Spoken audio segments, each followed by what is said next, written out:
Yes, I am going to have a call to action moment for once because let me start with a little bit of preparatory explanation. It feels kind of weird for me to have two videos of the same basic video on my channel at the same time. It feels kind of weird to know that the first one I uploaded is getting more views than the second one because the second one's more complete. But let me explain a little bit of how that happened. I went to my email the other day. I think I got the email September 1st, email about the new side view avatars. And I didn't get it for a day or so, but the moment that I saw it, I looked at the pictures they were showing on it, and I said, this is incorrect. The eye contact thing is not working. They had to make the woman taller so that she would be in the guy's line of sight. And then you notice on the picture of her in the foreground, in the background, looking at the camera, at him, and him with his back, she could be shorter because she's probably also looking upward a little bit. So he had to be taller. So I was like, that's not going to work if you have to do them switching back and forth. Plus also the idea of an avatar looking off to the side and being the only person on the video, that's going to be downright weird. So I had to try it. So I went to Colossian, and since I have a paid account there, it's only for 1 year. I'm not going to renew it next year. It goes through June 2024, so I'll probably be using them a couple of more times the rest of this year and into the first half of next year, but I'm not going to renew with them. I'm really not that pleased with their presentation style. But anyway, so I went to Colossian to try it, and sure enough, on my basic plan, I don't have access to the avatars that have this new feature. So I thought, oh, well, I guess I can't do it then. I thought, wait, the free plan, the trial version, has access to all avatars. So I decided to go ahead and say, okay, I'm going to go to another Google account and create an account there, put the free trial on that account, and do it there. So I went ahead and I put together the video. I didn't actually log in yet. I just created the video, and it only allowed me to do 3 scenes, and then it wouldn't let me export. It said I had to have an account there to export. Oh, I had forgotten to sign in. I didn't realize that. So I went ahead and I got OBS and I copied the preview and downloaded that and uploaded it to YouTube before I sat down. I thought, wait a minute, if it won't let me export without signing in, then all I have to do is actually sign in with that account, because I hadn't realized that I'd forgotten to sign in. So I signed in, and it said, okay, now we can export, but you have a duplicate actor in scene 3. I'm like, what do you mean duplicate actor? So I said, okay, let me delete the girl and see if she's the problem. Well, unfortunately, when you delete an actor in Colossian editor, it deletes all that actor's dialogue too. So I had to put in a different actor for her and recreate her dialogue from memory because I'd forgotten to save it. And then it still wouldn't let me export. So it said there was still a duplicate actor in scene 3. So I put the girl back in there, put her dialogue back in, and then I copy and pasted the guy's dialogue to a Word document and deleted him and replaced him with a different actor and put his dialogue back in there. And I thought, well, as long as I'm having to do this, realistically, I should have up to 5 scenes per video instead of just 3. So I added 2 more scenes, which it allowed me to do. And I added a 3rd actor because I wanted to test out the feature of having more than 2 actors in a scene. So I did 3 actors. I wanted to do 4, but I wasn't sure about pushing that many actors in one scene. So I just did 3 actors in that scene. And then I added a 5th scene with a couple of different actors. Some of them, both of them I reused from previous videos. But when I went to export, I thought, well, for one thing, half the jokes in scene 3 are based on the fact that the guy has his back to the camera. And having to replace the actor with someone facing the camera, that would no longer be true, because there's only 2 actors that have the sideways feature. So I had to figure out some way to cheat this, because it wouldn't let me export with him facing to the back or with him being in the scene at all. So I said, okay, so just export, download, and in Pinnacle I said, you know what, I can use the footage from my first download because it has his back to the scene, and it's basically the same dialogue, except I changed the girl's dialogue in the second half of the scene, so the timing of the second half of the scene would be a little off. So I thought, I liked the idea of having the preview block over her mouth during that scene, so I said, okay, let me overlay the video from the first video on that scene, and then towards the second half of the scene, just shrink off to the right side of it, slowly, so hopefully you won't notice. When I reviewed it, I was going, no, that's pretty darn noticeable. But you know what, that was the point, to show the difference between the quality of presentation. So I kept it that way. And my call to action now is based on an email that I got shortly after exporting that video that said, rate your satisfaction with our service.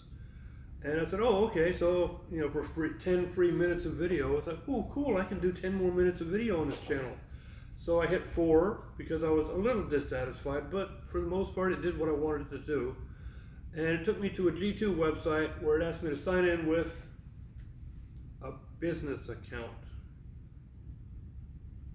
I thought, well, I'll just use the regular Google login and just log in with my Google email. And it said, no, you can only use a business email account. I thought, well, I could probably use my corporate email account because I work for a corporation. I have an email account with them. No, I shouldn't do that. Never mix your work life with your personal life. Because my employer has already sent out warnings about artificial intelligence and being careful with and cautious with AI. In other words, don't share your personal information with artificial intelligence. So I said, you know what? No, don't do that. So I have not gotten the free 10 minutes. And it's clear that Colossian only wants to deal with corporate or business customers. Yeah. So my call to action is to go and make a Colossian video. I've made a short video showing how to do it. Just go and create an account with them, create a prompt to video.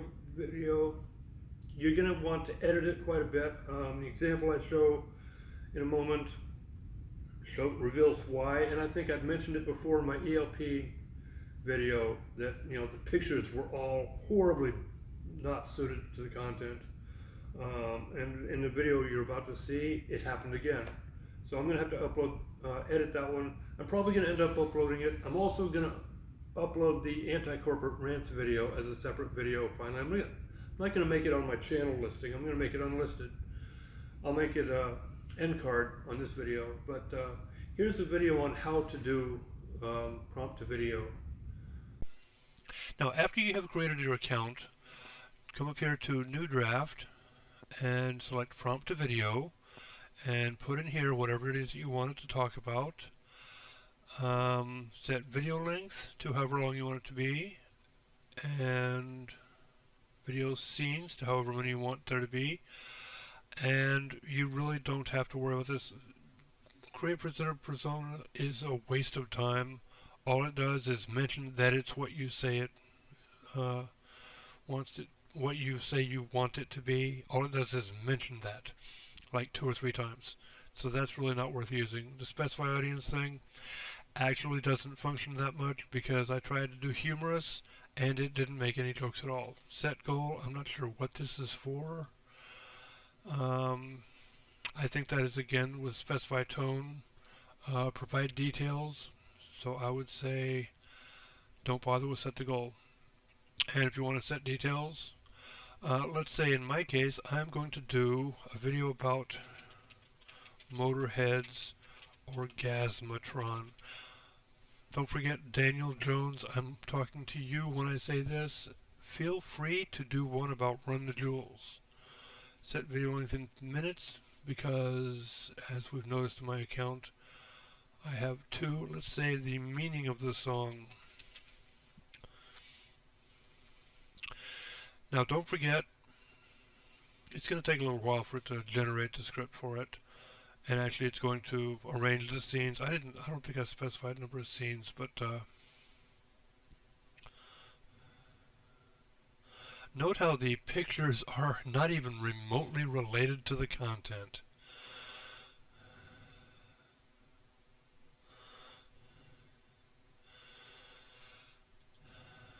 People at a conference table working together. Yeah, that's what Orgasmatron is really about. The lyrics of Orgasmatron. Does it say relatable? Okay. Yeah, don't forget to edit your video for continuity and or imagery.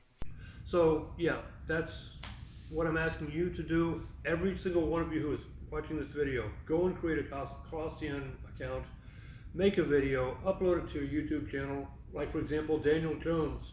You can make a video about Run the Jewels. I tried it, and it talks about the rap group and the albums and the songs and the awards they've won. So yeah, that's valid content. Go and make a video about that and upload it to your channel so you can have videos instead of just a playlist. By the way, I've checked out a couple of their videos, and that's some really stellar rap. I'm not a big fan of rap, so it's not my genre of music, but I did listen to it, and it's good production, it's good musicality to it. The rap has a nice riff to it, so I was really quite impressed. I didn't expect to be impressed, but it was really good stuff. And I checked out a couple of their videos. They actually have videos for some of their songs too. Very interesting camera work, very disturbing, what do you want to call it, bending, VHS style bending of the image stuff. Very effective. But anyway, so for you, that would be a good suggestion. For the rest of you, something that you care about. But remember, edit the script before you upload it, because AI can make stuff up. I've shown that before. I'm probably going to show that in the Motorhead video that I'm going to do for my example. Because I haven't done it yet. I just did the video to create it just now, and I haven't finished editing and uploading it yet. But, other things I wanted to talk about.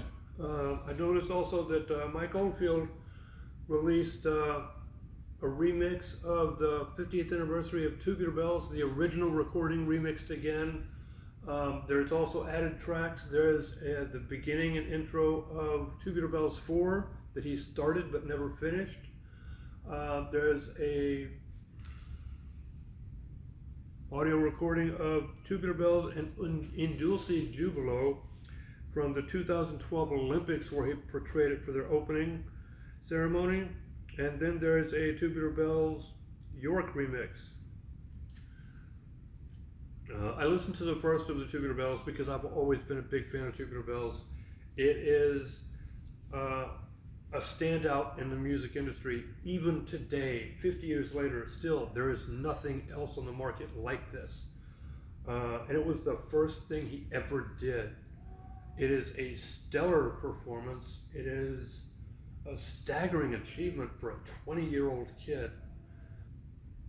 Just mind-blowing. It just blows my mind how extraordinarily creative it is. And if you've ever heard anything about Mike Oldfield, I'm going to link in the description a video that talks about Tubular Bells. Interesting history behind it. Actually, this is the album that started Richard Branson's career. Yeah, that guy. The Virgin Records and Virgin Air. This is the first album that his record label released. And that's one of the reasons why it turned out to be so successful. But yes, go out and get yourself a copy of Tubular Bells 50th Anniversary Edition. You won't be disappointed, no matter what style of music you like. You just won't be disappointed. Another news, I have finally started to market my novella This and That. I'm sorry about the acoustics. There's a terrible echo in here because we don't have any carpet. But I made a video about the 4 childhoods of Tat. I call it TAT, this and that, acronym. Most novelists do that with their books, refer to them as an acronym.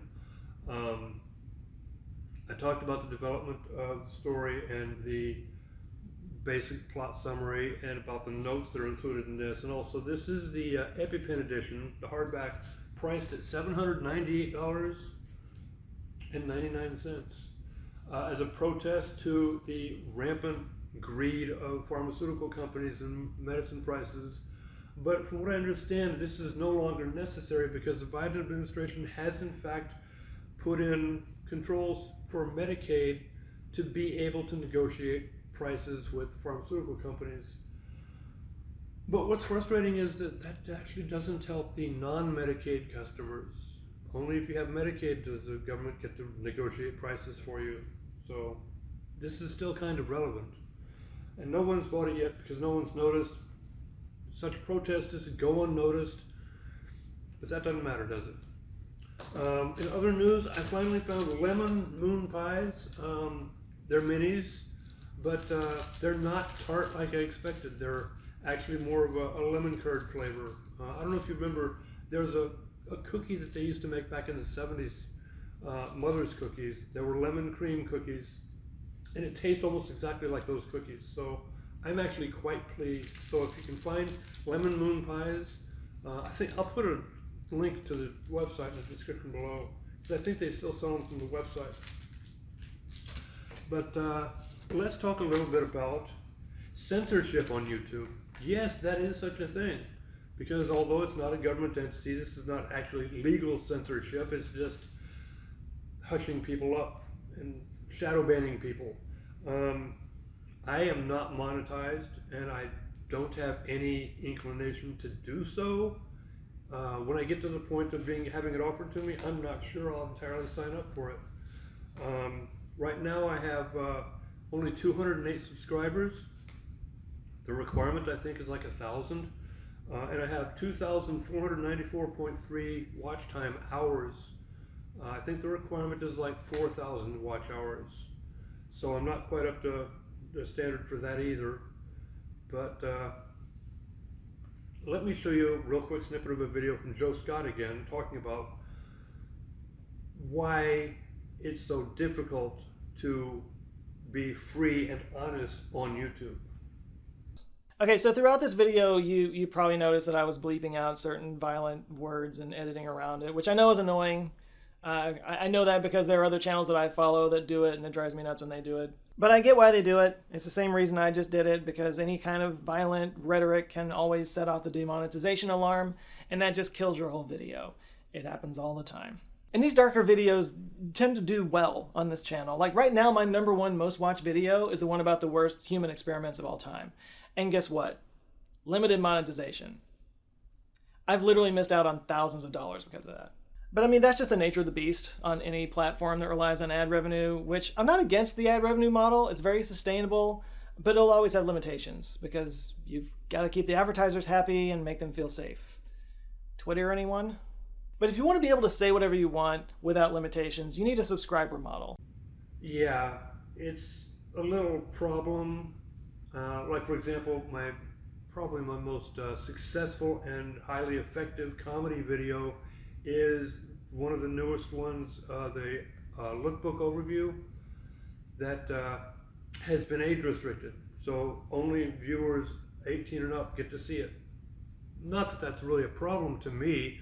Most of my viewers are in their 50s and 60s. So I have a feeling that probably is very interesting to them, and the comedy might be a little bit trite to them, but still, it's a highly effective video. But if I were to be monetized, that video would not earn any revenue because advertisers would shy away from it. In fact, most of my videos, advertisers would shy away from it because, as I've said before, I do sponsor unfriendly videos. I'm critical of corporations. I'm critical of the market itself. And I'm critical of advertising, which makes an advertiser kind of want to shy away from me because they figure my audience is probably going to agree with me on advertising. People watching my videos probably won't like their ads, no matter what, which is pretty much true. But anyway, so go and post videos from Colossian on your own websites or on your own channels, and I don't know if YouTube will let you put links in comments, but link your videos in the comments, or if you want, you can email them to me, and I can later, if I get enough responses, I'll do a video showcasing your videos. And that's where I'm going to leave it today.